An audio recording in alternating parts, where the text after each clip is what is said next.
Hello, welcome to the Loney Show. I'm your host, Jasmine Loney, and in this episode, I brought on Eric Taylor and maybe Asparagus if he decides to join, which he may not because he is on a internet rest.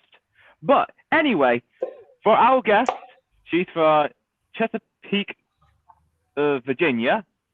She's a screenwriter, director, film score composer, and a published author of a new book called Sullied Bride. She has IMDb credits too, which includes Natalie's Abortion and The Curse of Eve, just to name a few. Ladies and gentlemen, I give you Jasmine Andrews. Hello. Hello, Jasmine. How are you doing? I'm doing very well. Like, this introduction makes me sound so much cooler than I really am. That's because you are. Yeah. Yes. So, how's life? How's life? Life has been good. I've been just doing a lot of gardening, have some new projects coming in line, and just kind of having a much brighter outlook on life, especially after finishing a project called Natalie's Abortion. I think it's time to start brightening things up. Okay, nice. And are you cool? And are you working on something recently? Yes, I am working on a project right now called Then Sings My Soul. It's a collaborative project, and it's actually my first collaborative project where I'm taking a stage play that was written by Wyoming Paris, and it's being adapted into a film. And we are looking to start filming this summer, and it's just really exciting. It's a very uplifting story about overcoming and victory, and it's just nice to work with other people. Okay.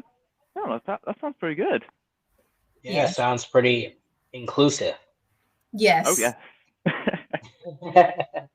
So, what got you into screenwriting and directing and film score composing? Right. Well, it was a process for each one.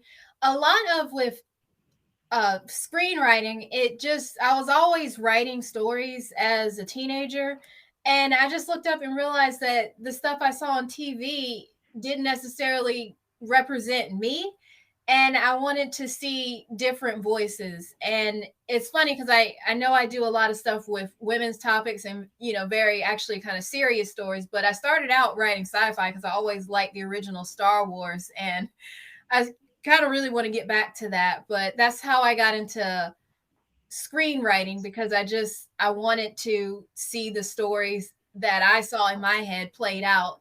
And then with directing, it just became apparent that if I wanted to see these stories, I would have to do it. I couldn't just wait for somebody else to pick it up. And so I had to go through the whole process of getting confidence enough to put my stuff out there and ask people for help and ask them to participate.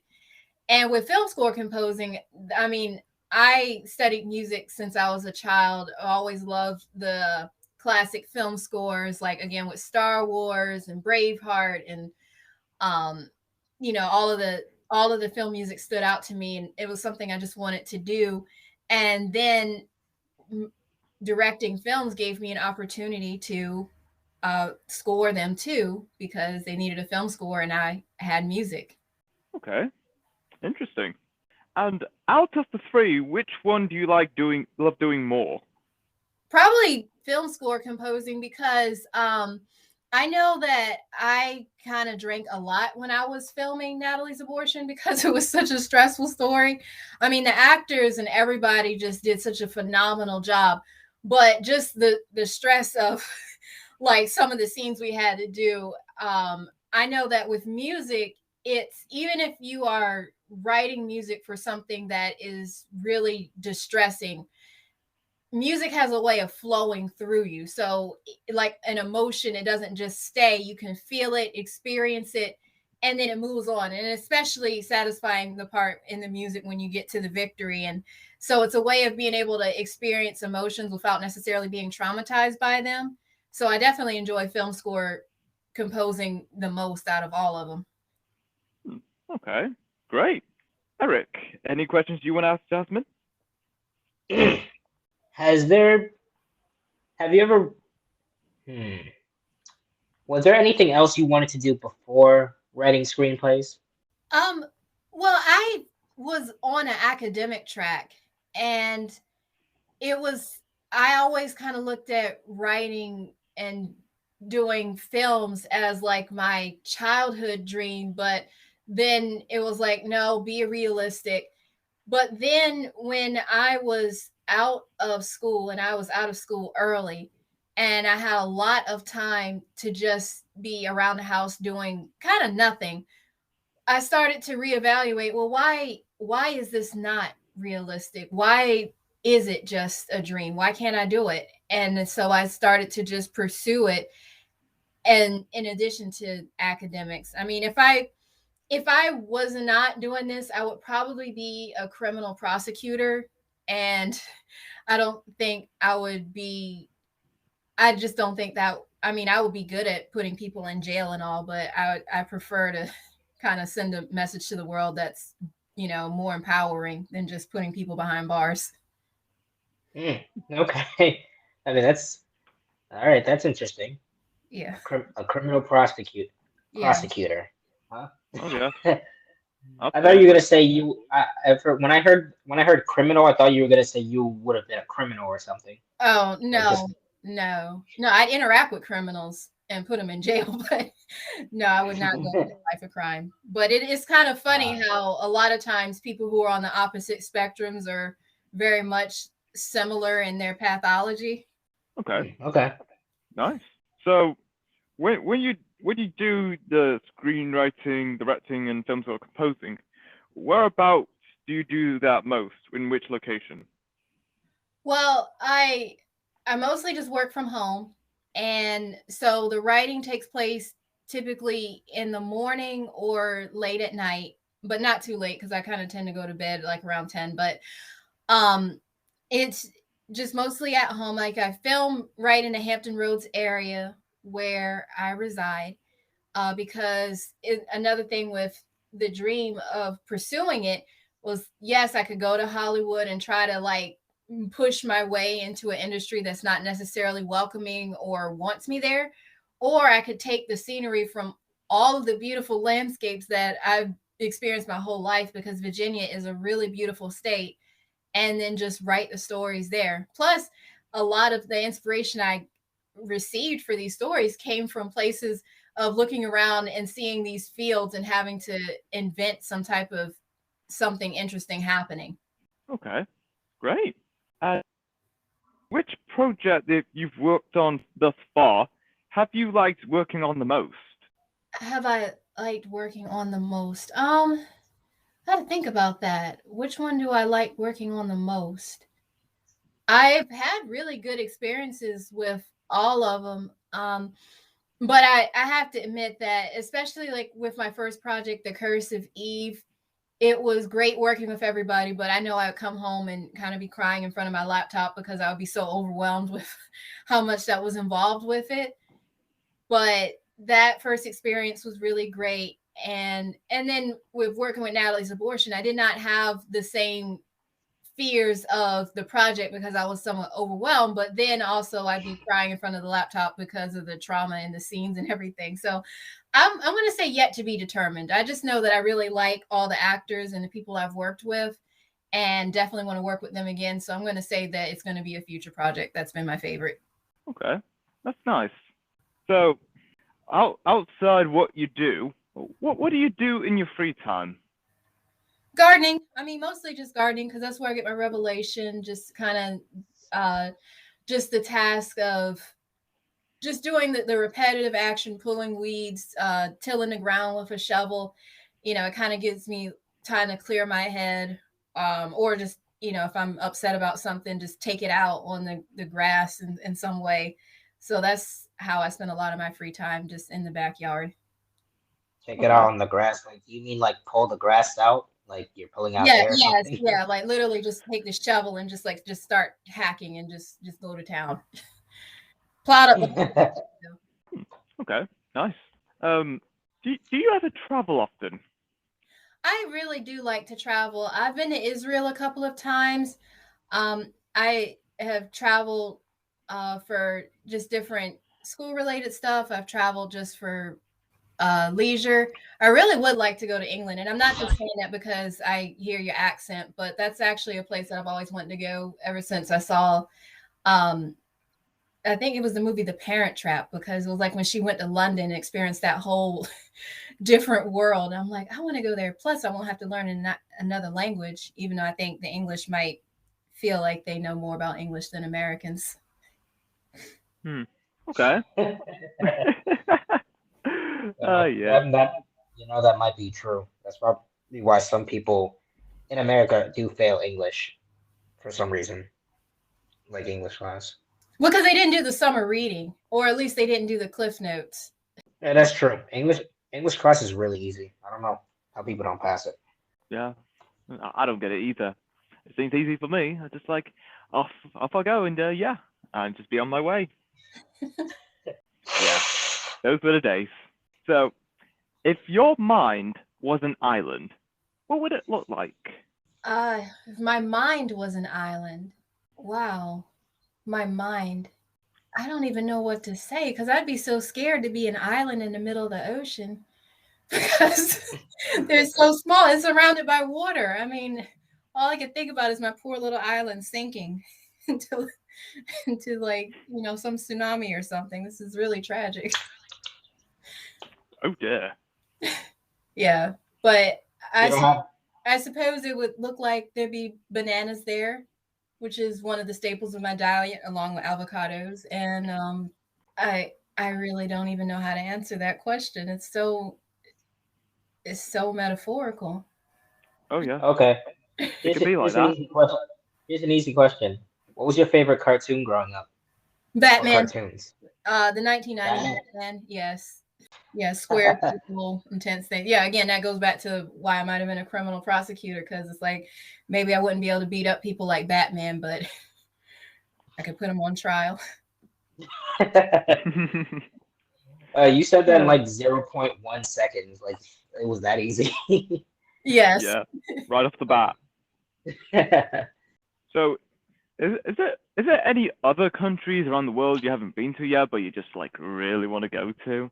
I want to go to Scotland too, because obviously Braveheart. I mean, I know that was like one of the first scores I really fell in love with, and of course I know it won't be playing when I get there, but also just the scenery and the green grass. It just looks so beautiful there in Scotland, and I would want to go.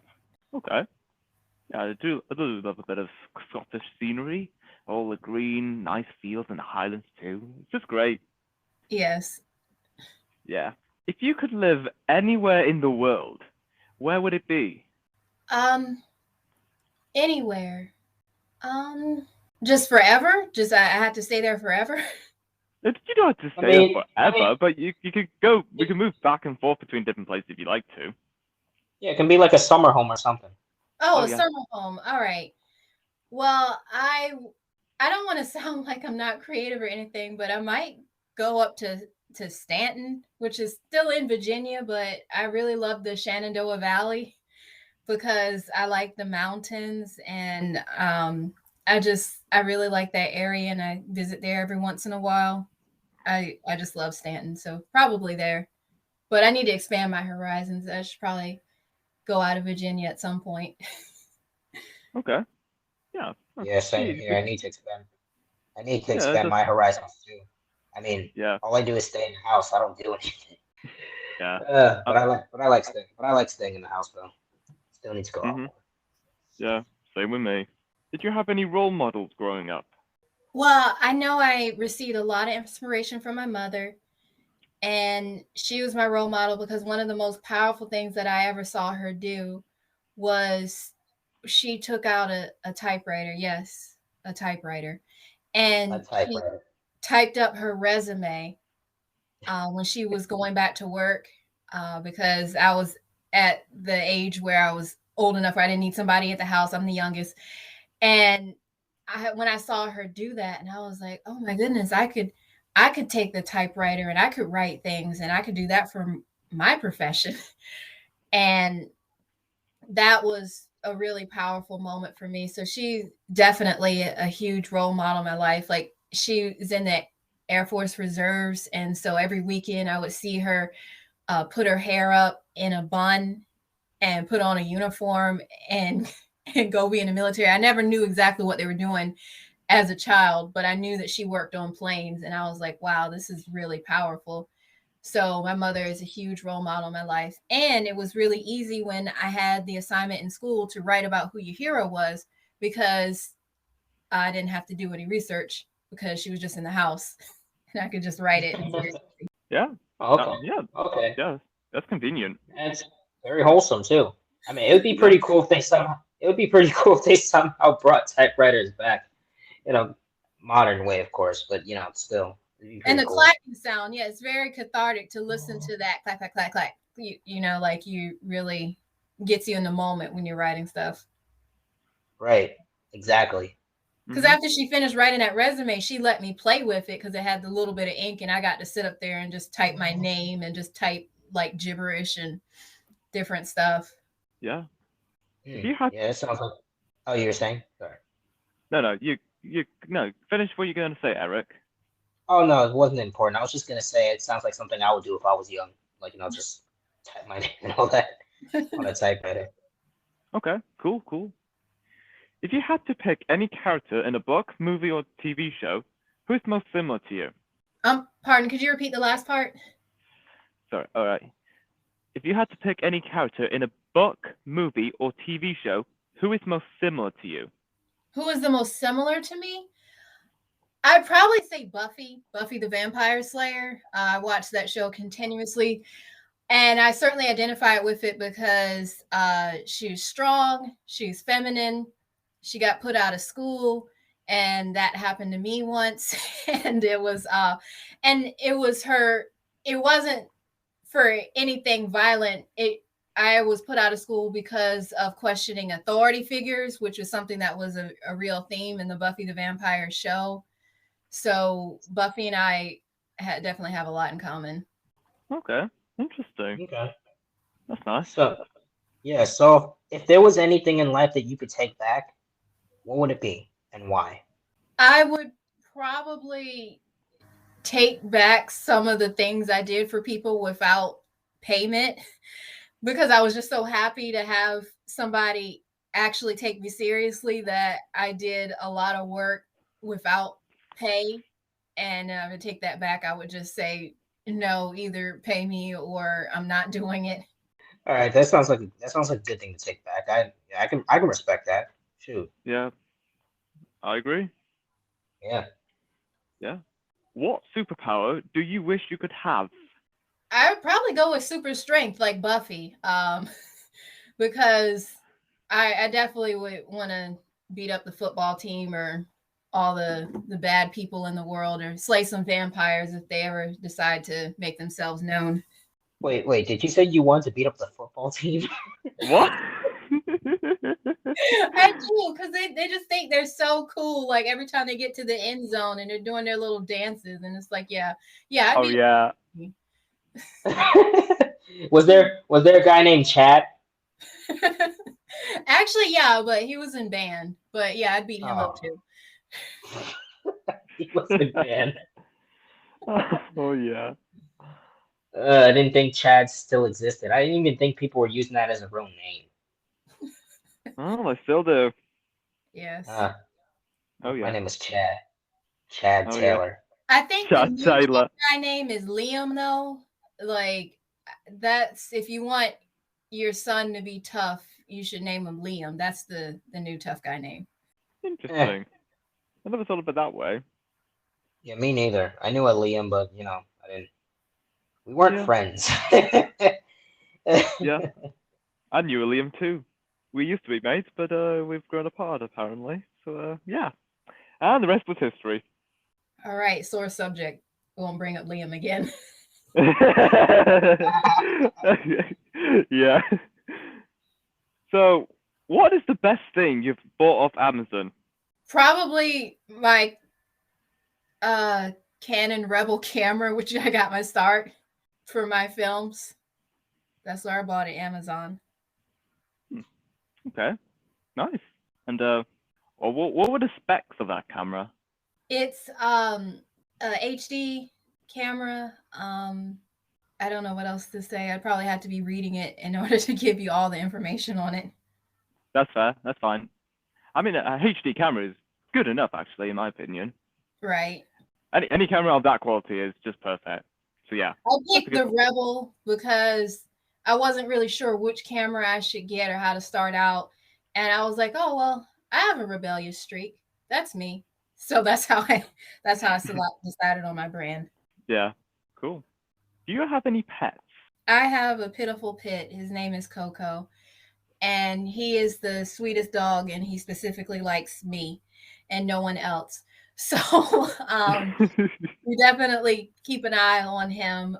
But he won't do anything. But the thing is, he gets excited when people come up, and he likes to kind of run at them, and all he'll do is come up and lick them.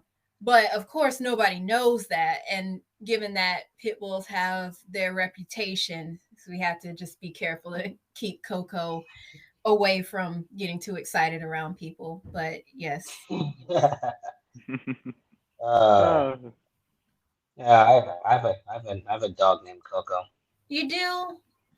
Yeah, she's a girl, and I actually. Well, that's sweet. Like Yeah, one, Coco is a girl's yeah, name, my, but he came with that yeah, name. my first dog's name is Courage. Second dog Ginger. I got her from someone. Third dog Coco. Courage and Ginger had Coco. So yeah. All right, that's a good combination there. Courage, and this is what you need to make a good brownie: some ginger, some cocoa, and a little bit of courage. Oh yeah, absolutely. Yeah, you know where I got the name Courage though? I got it from a cartoon. Courage, the cowardly dog. Yeah. Yeah, that was the first thing I thought when you said that. So I was like, yeah, I wonder if it is. I've never watched that cartoon, but I did see it advertised. Oh yeah, I'm not gonna lie. I have to rewatch that cartoon again. I know I watched that. I just didn't watch all the shows when I was younger because like I don't know. There was a lot. Those. Yeah. What's your favorite season? Summer. Like it's you're out of school, you got heat, humidity, fresh tomatoes from the garden. I'm one of these people who's kind of cold all the time. So when people complain about the humidity, it's like, look, I love it. I need the heat because I might start getting sinister if I get cold and all that. So yeah, I love summer. That's my season. Oh yes, absolutely. Summer's a great season. Longer days and shorter nights, and just go out on the fields and just play. It's just great. Yeah, nothing like skipping out in the park in the summer. Oh yeah, absolutely. What's the best way to start the morning? Probably the best way is to get up when you wake up. That's one way that I got a handle on a lot of issues in my life, that instead of laying in bed and steeping about what was upsetting me, I'll wake up and just get out of bed, start the day as soon as I wake up. And instead of just being angry about stuff, I started to journal about it. I started to write about it and turn it into these films, into this stories that needed to be told. And that's how you start your day, as soon as you wake up. Okay, that's a really good routine. Okay. Love it. Yeah, it's a pretty good routine. Not gonna lie. Yeah. If I didn't have a dog, I'd probably stay in bed. Yeah, the dog really helps too, because they even say people who have dogs live longer, especially the elderly population, because the dog forces you to get up. Oh yeah. Oh, yeah, I guess that makes sense. Yeah. Now that I hear it, it does make sense. Oh yes. You know, I've asked my parents to get a dog, but they said no. If we get a dog, we're going to end up taking care of him instead of you. And yeah, that's kind of true in some points. But come on, it'd be nice to have a dog, you know? Oh well. Well, you Yeah. get another baby. I mean, Yeah. I'd probably just get a cat then, because it's like if I didn't want a dog, I would have got. I've actually had cats before, and they ran away. But Oh yeah. Oh, poor thing. it's cool. They're probably somewhere. Yeah. they're probably. happy where they are. Cats let you take care of them. You don't take care of cats, and they choose you. Yeah. Yeah. That's fair. Yeah. Yeah. That's, Yeah. yeah. What kind of okay, cool. Yeah. What kind of music do you listen to? Well, obviously, I listen to film scores, but in terms of other genres of music, I love Michael Jackson. I like The Weeknd. I like a lot of the older artists too, like the Stylistics and the Delphonics from back in, I would say maybe, which would be most people's grandparents' generations. Uh, and I trying to think of who else I like. Just a lot of different artists. Okay. Yeah, that's a really good mix. Yeah, Do I'm not gonna lie. Oh, you were saying? oh no, go on.